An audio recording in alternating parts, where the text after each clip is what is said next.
Binatikos ng mga netizens ang ipinangako ni BBM sa Cebu na 5,000 piso sa mga pamilyang nasalanta ng bagyo at baha. Bakit nga naman daw kasi 5,000 piso lamang?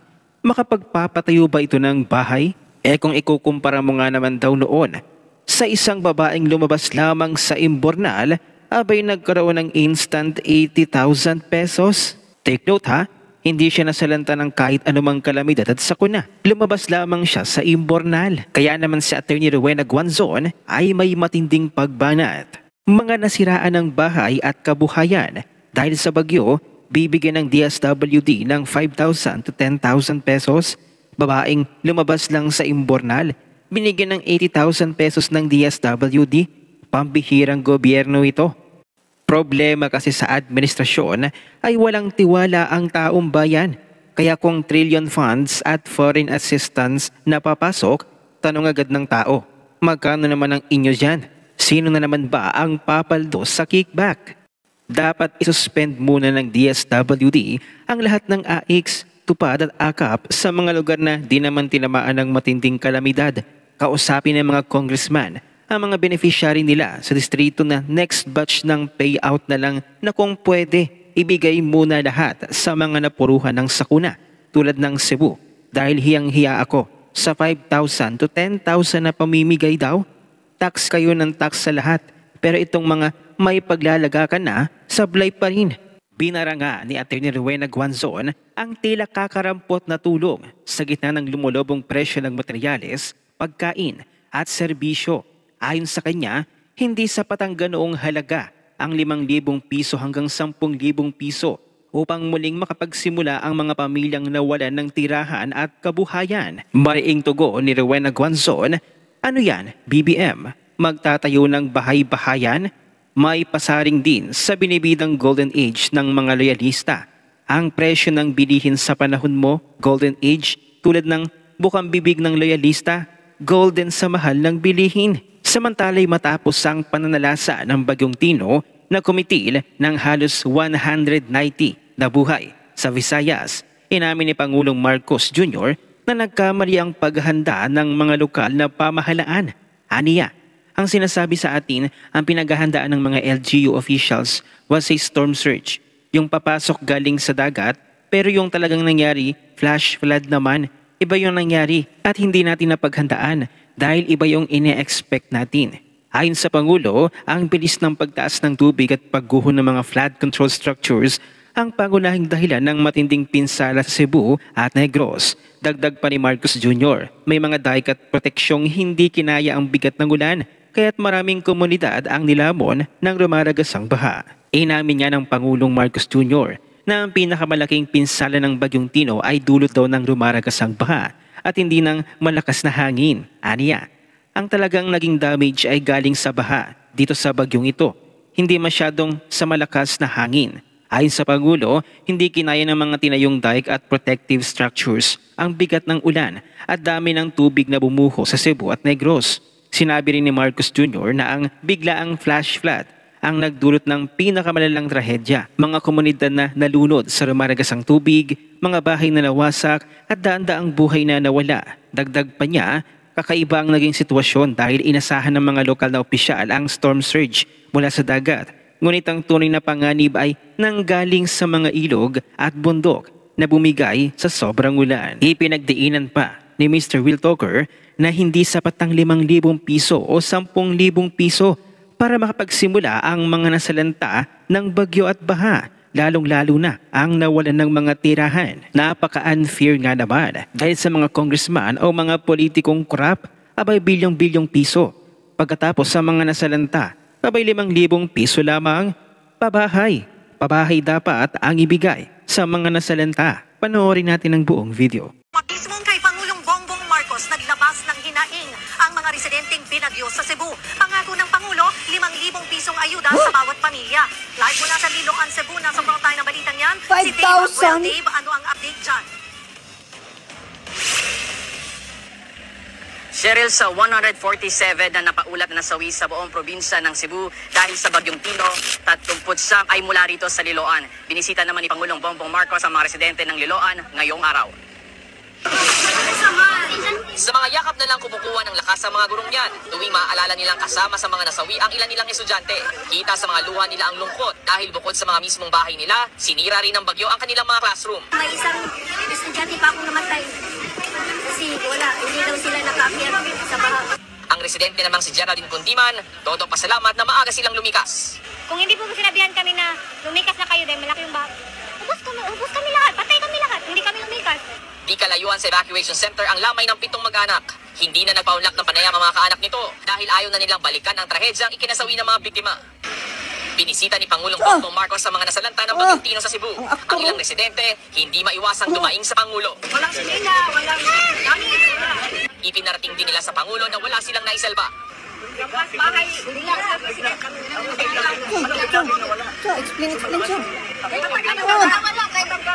Interpreter yarn? Walang bayante, walang tubig. Parating na siya. Pero unang-una, subuhayan muna namin kayo, pagkain at saka tubig. Kasama niya sina DPWH Secretary Vince Dizon, DSWD Secretary Rex Gatchalian at iba pang mga opisyal na pamahagian ng relief pack sa mga residente. Kada pamilya nakatanggap din ng 5,000 pisong tulong pinansyal. Mga Lods, makakabangon ka ba sa 5,000 piso?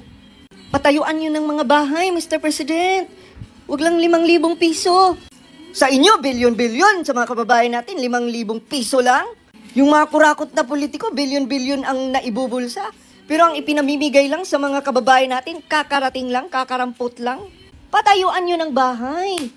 Diba? Patayuan nyo ng bahay. Huwag lang 5,000 piso. Huwag lang relief goods kasi nakakaawa. Wash out talaga yung mga bahay nila. Kaya yan! Bilyon-bilyon nga yung mga ninanakaw. Bakit dati ang galante ng Marcos administration, abay ang babaeng lumabas lamang sa imbornal ay nagkaroon ng instant 80,000 pesos cash. Partida, hindi pa ito binagyo o binaha o hindi siya nasalanta ng kahit anumang kalamidad at sakuna. Pero bakit ang mga tunay na nasalanta ng bagyo at baha, 5,000 piso lamang kada pamilya? Anong mapupuntahan yan? Ano ang inyong opinyon? Turo dito, turo doon. Kamusta na kaya ang bakasyon, mga ma'am, sir? They have one common denominator. Parang napaka-detached. May naabutan ba silang mga katawan on the ground? Turo-turo, lakad-lakad, okay, press con na. Ngunit para kay Attorney Neil Abayon, late na ang ginawang pagdalaw ni BBM. Late na nga, tapos magagawa pa ang ganitong PR photo ops na dapat ang inuuna ay magtrabaho. Ayon sa kanyang post, late ng ilang araw ang situational briefing. Tapos magagawa pa yung ganitong pa-PR ops? Hello, L. Di na kailangan yung picture-picture. Magtrabaho na lang kayo. Parang ganito. Step 1. Mamigay ng ayuda for immediate short-term relief. Band-aid solution. Pero needed eh. Step 2. While step 1 is ongoing, plan how to recover. Actually, dapat na-discuss na to prior pa eh. Pero wala eh. So ngayon na lang, better late than never, and explain to the people your vision of recovery to give them a sense of hope. And step 3, hanggang step 2 lang tayo. Di ko naman trabaho to. Kaso, naiinis na ako eh. Kaya ginawan ko ng step 1 and 2. Pag kayo biglang mag-concert na naman or Thrilla in Manila 2.5, ambot na lang yun in town. At gayon din ang naging opinyon ni Attorney Rowena Guanzon. Turo-turo, pero laging walang alam. Masyado ng maraming nasawi. Mga bahay na kabuhayan ang nasira. Hindi natin pwedeng palampasin ng mga animal na politiko na may kagagawa ng mga ghost na flood control. Kung hindi nyo lang sana binulsa halos lahat ng pondo, ay baka kahit papaano ay hindi naging ganito kalala ang nangyari. Habang safe kayo sa mga magaganda ninyong bahay at nilalasa pang marangyang buhay na galing sa nakaw, paano nyo nagagawang kumain ng masarap? Samantala ang katanungan naman ng isang commentator, ay seryoso ba talaga itong si BBM na 5,000 piso lamang ang kanyang ibibigay na initial sa mga apektado na pamilya ng Bagyong Tino? Parang hindi naman ito may tuturing na isang assistance. Dahil imaginein mo nga naman, nawalan ka ng bahay, ng damit, ng dignidad, nabibigyan ka lamang ng 5,000 piso na tila hindi yata makakatagal ng 1 linggong yung grocery ayon sa post ni Edwin Hamora. 5,000 pesos? Seriously? That's not assistance? That's alms for optics? It's the kind of loose change you throw to silence outrage while the real billions are comfortably tucked away in foreign accounts under fake project names and flood control scums that control nothing but people's trust.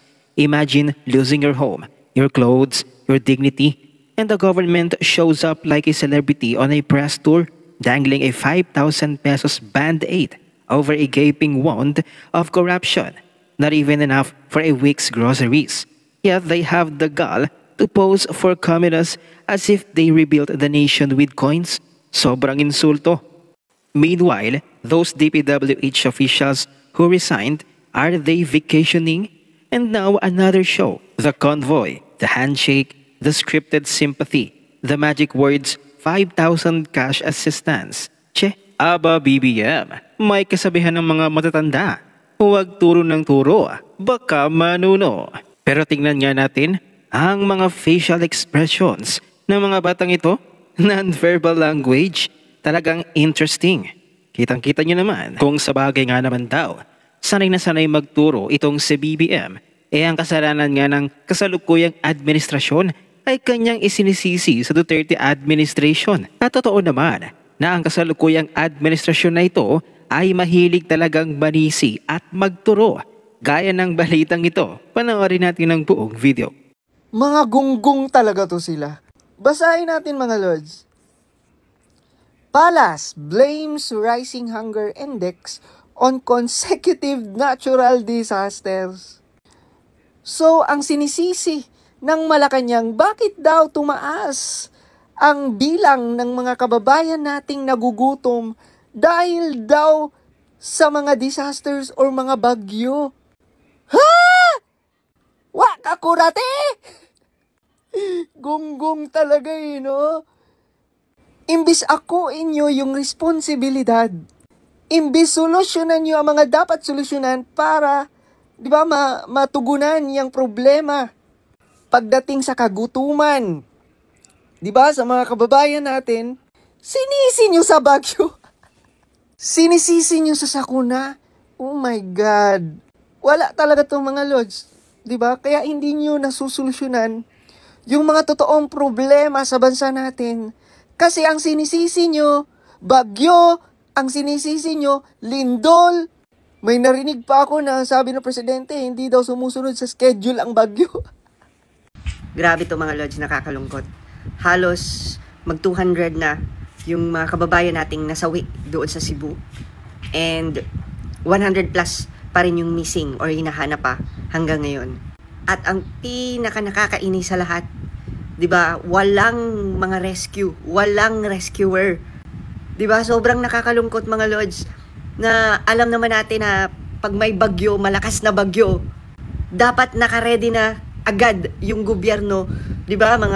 Mga rescuer dapat nakaposisyon na 'yan bago pa dumating ang bagyo. Pero ano ang nangyari ngayon? 'Di ba? That's why nakakaawa yung mga kababayan natin na nasa Cebu kasi dumadami po yung mga nasawi. Na which is, meron niya ako nakitang video na ini-interview yung isang kababayan natin sa Cebu na wala man lang daw rescuer, 'di ba? Wala man lang daw tulong na inaabot doon.